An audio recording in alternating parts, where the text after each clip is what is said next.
Hello everyone, total English के fresh video में आप सबका स्वागत है। स्टूडेंट्स, आज आप सबका एग्ज़ाम ओवर हो चुका है, तो हम लोग क्वेश्चन पेपर को थोड़ा एनालाइज करेंगे, कैसा क्वेश्चन आया, कैसे आपने अटेम्प्ट किया।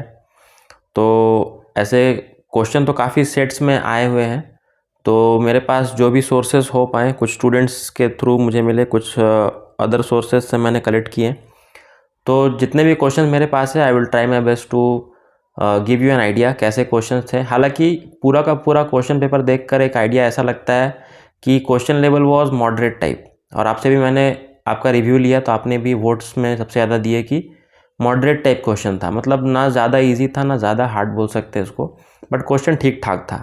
एटलीस्ट ये तो कह सकते हैं कि टर्म 1 से बेटर क्वेश्चन इस बार टर्म 2 में दिया गया। So that was the good part. और एग्ज़ाम किसी का भी अगर लग रहा हो कि ख़राब गया या क्या हुआ नहीं हुआ, ज़्यादा घबराने की बात नहीं है। इसमें क्या होता है कि अगर आपका एक पेपर बाय चांस अगर थोड़ा थोड़ा उसमें डाउन हो भी जाता है, तो ये चीज़ को अगर आप माइंड में रख लेते हैं तो इसका असर आपको दिखेगा बाकी के पेपर्स में।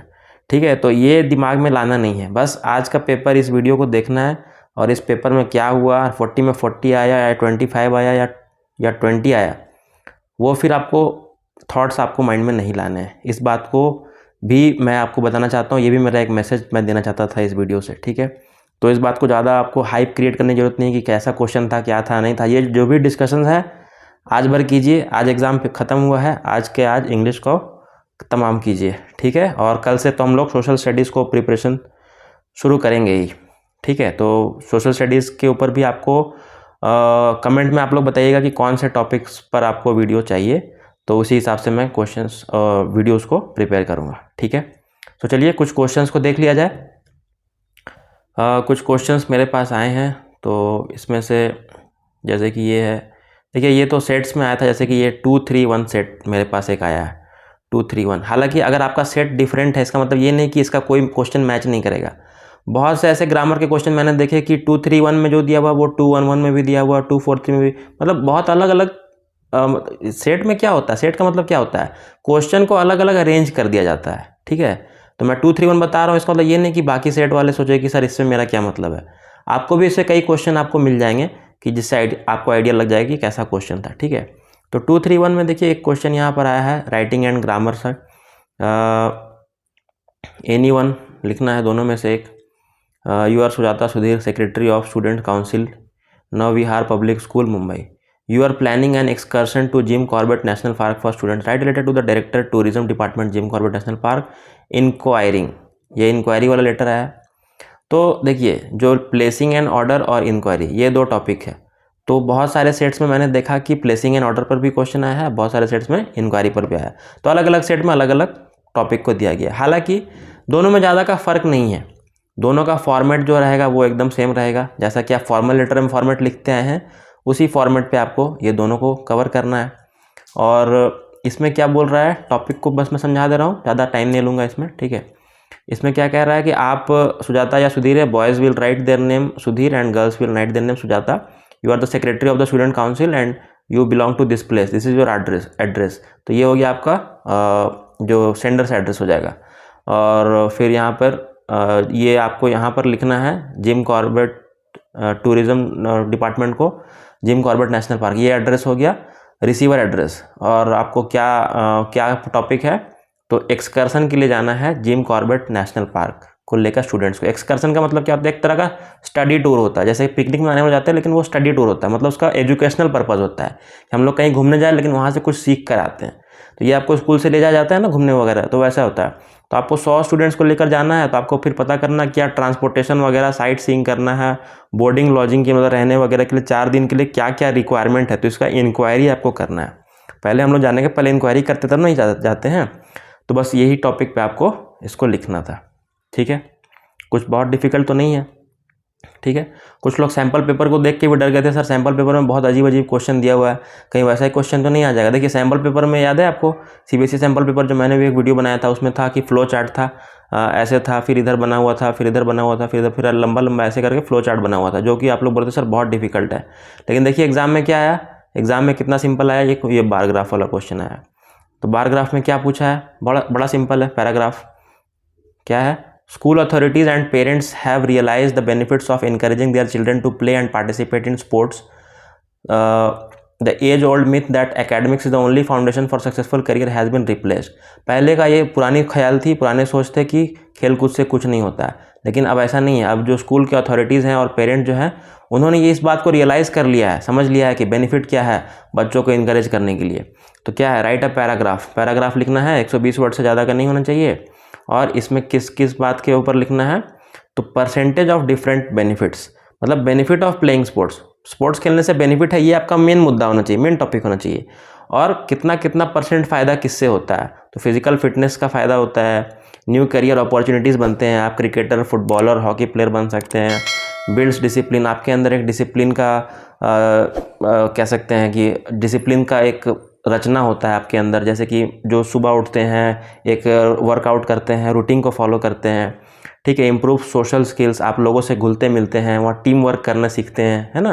रिड्यूसेस स्ट्रेस, कहा जाता है कि खेलने से जो मन का टेंशन है वो भी चला जाता है। तो इससे एक पॉइंट तो मैं आपको बताता हूँ कि आज एग्ज़ाम दे के आए हैं तो थोड़ा बहुत आप लोग खेल सकते हैं शाम में, ठीक है। तो ये आपको थोड़ा लाइफ में भी अप्लाई करना चाहिए। ऐसा नहीं कि एग्ज़ाम चल रहा है तो अभी ग्राउंड में नहीं जा सकते, ऐसा कुछ नहीं होता है। थोड़ा बहुत खेल के स्ट्रेस को रिलीज़ करो, और फिर हम लोग को तो करना ही है तैयारी, ठीक है। आगे क्या है, अनसीन पैसेज आया है, shifting through the Sands of time.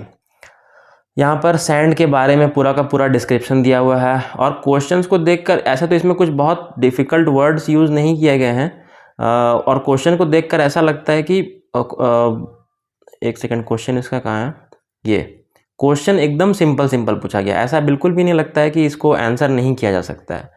तो आप देख सकते हैं जैसे कि how sand is a treasure trove, how is sand both pain and pleasure, name 2 man made materials that contain sand, list the different shapes of sand. एकदम simple language में पूछा गया, जो कि एक हमारे मन में बैठ गया था ना कि क्वेश्चन बहुत घुमा के बहुत डिफ़िकल्ट ढंग से दे रहा है, वो तो दिया ही नहीं है।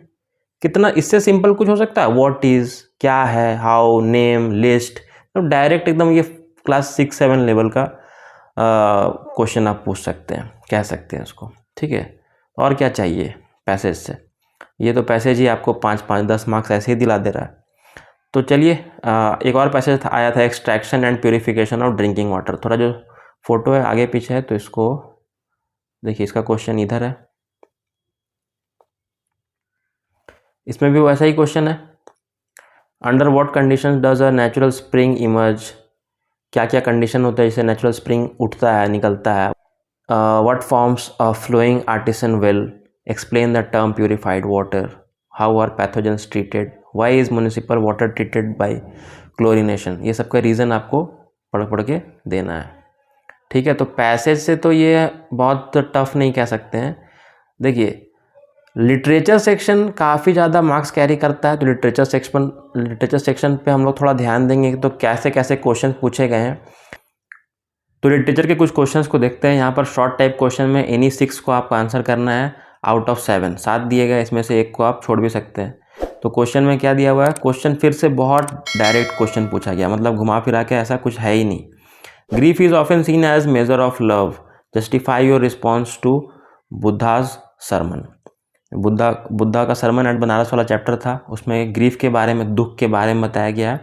Often seen as a measure of love, मतलब ग्रीफ जो दुख है वो प्यार को मेज़र करता है, मतलब आप जितना ज़्यादा किसी से लगाव है, जो बिछड़ जाता था आपको, उतना ज़्यादा दुख होता है, तो कह सकते हैं ना वो मेज़र करता है लव को।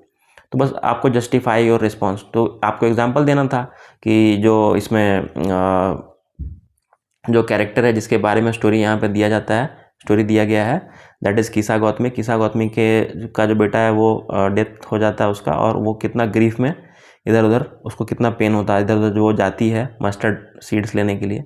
बस आपको 3 से 4 लाइन में इसको आंसर करना था। अगला क्वेश्चन ग्लिम्पसेस ऑफ इंडिया से आया है। How did the baker become synonymous with celebrations and occasions in Goa. ये क्वेश्चन तो मैंने करवाया भी था, कि मैंने बताया था कि बेकर फ्रॉम गोवा में कौन कौन से ओकेशन, कौन कौन से सेलिब्रेशन पर कौन कौन से केक्स और ब्रेड के टाइप मिलते हैं, इसका लिस्ट मैंने बताया था कि इसको आप लोग कर लीजिएगा, ठीक है। तो ये क्वेश्चन आया है, एकदम सिंपल डायरेक्ट क्वेश्चन है। फिर है अमांडा से question, Amanda is alone but lonely in the world, she envisions give instances from the poem to justify. वो अलोन है बट लोनली नहीं है, ठीक है। मतलब अकेली है, लेकिन देखिए अलोन का मतलब क्या होता है, अकेला होना, और लोनली नहीं है का मतलब क्या होता है कि मतलब वो दुखी नहीं है अपने अकेलेपन को लेके। शी इज बोलते हैं ना कि वो अकेला है लेकिन खुश है। तो अमेंडा तो चाहती ही थी अकेलापन, और अकेलेपन में ही उसको खुशी मिलती थी, क्योंकि वो अपने पेरेंट्स के बातों से थोड़ा टॉर्चरस फील करती थी। उसको बार बार टॉर्चर किया जाता था, एक ही बात को बार बार उसको टोका जाता था, तो इसलिए वो अपने आप को अकेला समझती थी। ठीक है, फिर कस्टर्ड द ड्रैगन से एक क्वेश्चन आया था, how do you describe custard the dragon. तो कस्टर्ड ड्रैगन का पोएम है, इससे ये क्वेश्चन एकदम सिंपल है, जो मेन कैरेक्टर है उसी को डिस्क्राइब करने दे दिया है। मेकिंग ऑफ साइंटिस्ट से क्वेश्चन आया, parents should try to be companion to the child. जो माता पिता होते हैं वो कंपेनियन होते हैं चाइल्ड के, तो कैसे, explain with the reference to Richard's mother.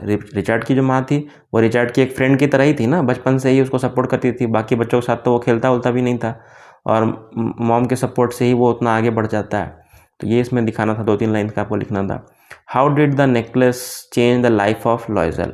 Necklace कैसे, ये तो मैंने क्वेश्चन करवाया भी था द नेकलेस से, कैसे उनका लाइफ पूरा चेंज हो जाता है। मतलब मैंने बताया था कि एक ही टाइप के आंसर को कितने अलग अलग तरह के क्वेश्चन में डाला जा सकता है। तो एग्जैक्टली सेम क्वेश्चन तो नहीं था, बट यही मीनिंग था क्वेश्चन का कि कैसे नेकलेस के चलते उनके लाइफ का इतना बड़ा हिस्सा चेंज हो जाता है।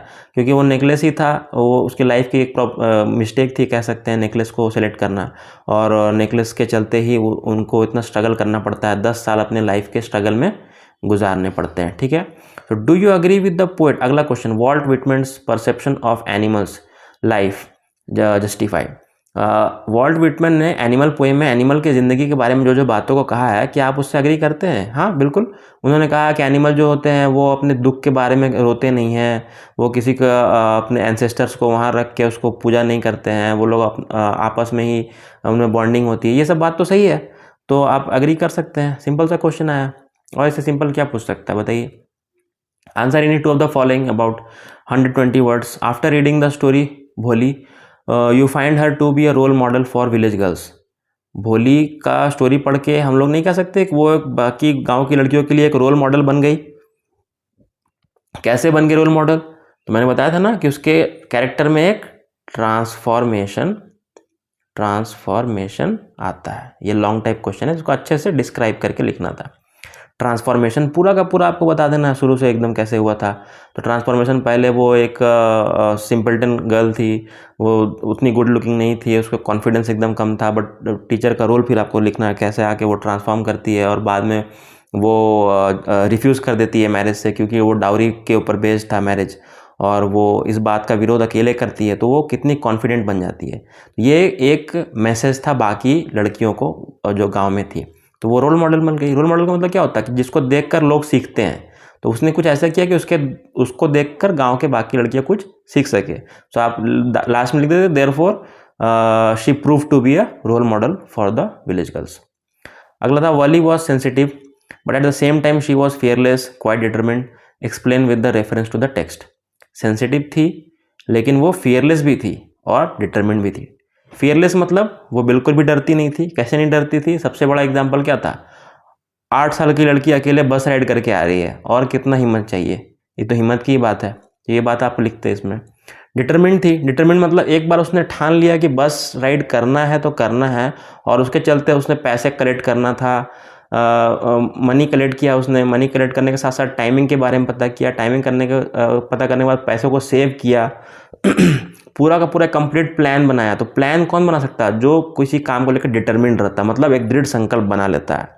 तो वो तो उसने जैसा सोचा वैसा वो सक्सेसफुली उसे इम्प्लीमेंट भी किया। तो ये सब क्वालिटीज़ थी वली की। इसमें से तो 2 ही लिखना था, तीसरा भी क्या है देख लेते हैं। The Russian society emerge as an important character in the play the proposal, support your answer giving instruction. मैंने प्रपोजल चैप्टर में बताया था कि ये समाज के ऊपर, और मैंने ये बताया था कि रशियन सोसाइटी से ये बिलोंग करता है। क्यों, क्योंकि एंटोन चेखोव जो है वो रशियन राइटर है, तो वो रशियन सोसाइटी के बारे में नहीं लिखेगा। और जो नाम जितने भी टेढ़े मेढ़े नाम थे, चुबुकोव, लोमोव, नटालिया, ये सब क्या थे, रशियन नेम्स थे। तो जब वहाँ के लोगों को वो बुरा दिखा रहा है तो रशियन सोसाइटी के बारे में ना दिखा रहा है। जैसे कि मान लीजिए मैं 5 इंडियंस के बारे में बताता हूँ, जो लोग यहाँ रहते हैं वहाँ रहते हैं, तो उनके घरों के बारे में बता रहा हूँ। तो मेरा दिखाने का मकसद क्या हुआ, वो 5 लोग को नहीं, वो 5 समाज को, उन समाज के लोगों को मैंने दिखा रहा है। ये समाज के ऊपर एक क्वेश्चन है, ठीक है। तो इसलिए आपको सोसाइटी के बारे में बताना था कि रशियन सोसाइटी में ऐसा ही होता है, जो अमीर लोग होते हैं वो शादी ब्याह पैसे को देख के करते हैं, ठीक है, उनमें आपस में कोई बॉन्डिंग वगैरह नहीं होती। बस पूरे स्टोरी के समरी को आपको रशियन सोसाइटी से जोड़कर लिख देना था, ठीक है, सो सिंपल। ये तो फिर पैसेज है, थोड़ा ग्रामर देख लिया जाए अब। ये देखिए ग्रामर का क्वेश्चन एक आ रहा है, एरर करेक्शन आया है, एरर करेक्शन तो आना ही था। क्या पूछा, बहुत सिंपल आया है एरर करेक्शन, जितने भी सेट्स को मैंने देखे हैं सब में एरर करेक्शन सिंपल ही है। She reminds us that it के साथ तो आर कभी आज तक लगा ही नहीं है, तो ये तो होगा ही नहीं, इट के साथ ही लगता है। It is important to visiting, ये मैंने क्वेश्चन प्रैक्टिस क्वेश्चन में भी बताया था कि टू के साथ जब लगता है तो V1 लगता है, याद आ रहा है और फॉर के साथ लगता है तो V4 लगता है, ठीक है। तो फॉर विजिटिंग अगर लिखते तो हो सकता था, लेकिन यहाँ पर टू है तो यहाँ पर टू को आप विजिट कर दीजिए, क्योंकि टू के साथ V1 लगता है, विजिटिंग तो होगा नहीं, V4 तो होगा नहीं, तो यहाँ पर सिर्फ विजिट हो जाएगा, ING हट जाएगा। फिर our country to experience impact, an impact, impact के पहले तो और लगने का कोई चांस ही नहीं है, वावेल है, एन इम्पैक्ट। तो ये हो गया एक आपका वर्ब फॉर्म से क्वेश्चन आ गया, एक आर्टिकल से क्वेश्चन आ गया, और एक क्या आ गया, that a work of art lives in our senses. आगे एक है क्वेश्चन, देख लिया जाए, हाँ ये वाला कॉन्वर्सेशन, डायरेक्ट से इनडायरेक्ट में तो चेंज करना। Sanjay, I am surprise to see you here in London, when did you come. Sanjay कहता है अपने फ्रेंड विजय से कि मैं तुम्हें लंदन में देख के सरप्राइज हूँ, कब आए तुम। तो विजय कहता है मैं कल ही तो आया, I came here yesterday, I have been offered a job here, मुझे एक जॉब ऑफर हुआ है यहाँ पर। ये बात हुई दोनों दोस्तों के बीच में। सवाल क्या पूछा है, तो Sanjay told Vijay that dash and asked when he had कम, मतलब व्हेन ही हैड कम, ये वाला तो हो गया खत्म, ये वाला पे क्वेश्चन आपको चेंज करना है। संजय टोल्ड विजय दैट, क्या कहा, तो सबसे पहले डायरेक्ट इनडायरेक्ट में चेंज करते हैं तो क्या होता है, आई प्रोनाउन चेंज होता है, आई का ही हो जाता है, ही के साथ इज लगता है, लेकिन हम लोग को पास्ट टेंस में करना है तो ही का वॉज हो जाएगा, ही वॉज सरप्राइज टू सी, फिर से प्रोनाउन चेंज होगा, हिम हो जाएगा यू की जगह, हिम, हेयर को क्या कर देते हैं हम लोग, देयर कर देते हैं, इन लंदन। हो गया पहला सॉल्व। दूसरा क्या है, थोड़ा देर स्पेस बना देते हैं इसको इरेज करके। दूसरा क्या पूछ रहा है, replied that he had come the previous day and added that, ये तो बोल दिया कि प्रीवियस डे आया था, एडेड दैट मतलब और क्या ऐड किया अपने बातों में, ये ऐड किया, I have been offered a job here, तो यहाँ पर उसने क्या ऐड किया, I have been offered a job here, तो इसको वो क्या लिखेगा यहाँ पर, आई को वो यहाँ हम लोग क्या लिखेंगे, दैट ही हैव का क्या हो जाएगा, हैड हो जाएगा, had been offered a job, here को क्या कर देंगे, देयर कर देंगे। इस तरह से ग्रामर को सॉल्व करना है। तो मोर और लेस सारे सेट्स में यही इसी के आसपास के लेवल के क्वेश्चन थे, ठीक है। तो चलिए, ये तो हो गया इंग्लिश का मॉडरेट लेवल का क्वेश्चन आया था। अब हम लोग आगे सोशल स्टडीज़ पर थोड़ा ध्यान देंगे। कमेंट में बताइए कि आप लोगों को कौन कौन से टॉपिक्स पर वीडियो देखने हैं। So will meet tomorrow with a new topic from social studies. Thank you, have a nice day and take rest, bye.